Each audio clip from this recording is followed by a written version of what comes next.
That Americans need to vote in November because our democracy depends on it. Okay, what I'm about to say may shock some people. He's right. This November election is more important than any midterm in our lifetime. The stakes, they couldn't be higher. Democrats have proven again and again they will do anything, say everything and anything to get their power back, to make sure even if Donald Trump fails, no matter how much it hurts the country.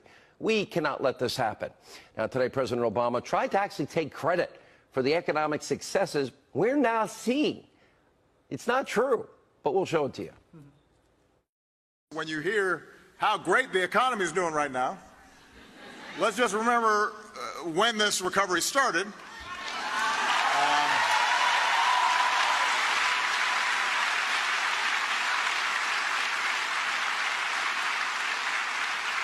I mean, I'm glad it's continued, but when you hear about this economic miracle that's been going on, when the job numbers come out, monthly job numbers, and suddenly Republicans are saying it's a miracle, I have to kind of remind them, actually, those job numbers are the same as they were in 2015, in 2016.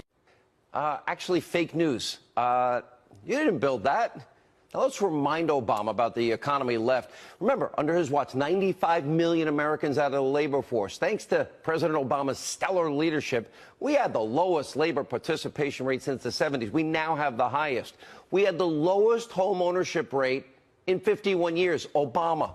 8 years of Obama, 13 million more Americans on food stamps, 8 million more Americans in poverty. We now have 4 million fewer Americans on food stamps, 4 million new jobs. Under him, anemic growth, endless, burdensome regulation, the lowest consumer confidence.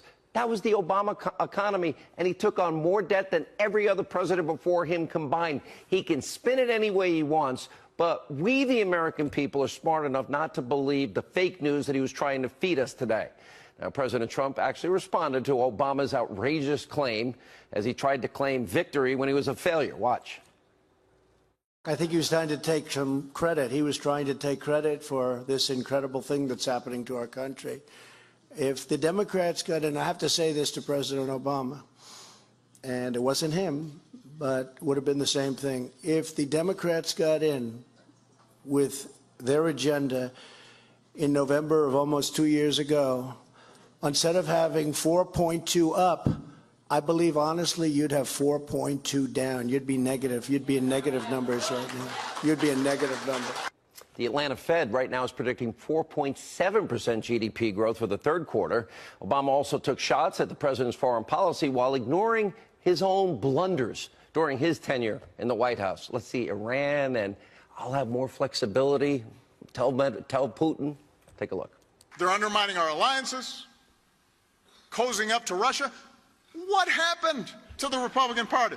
Now, Trump has been tougher on Russia than Obama ever was. Remember, it was Obama, basically, the one guy that ignored Russia's power grab. Remember Ukraine? Remember Crimea?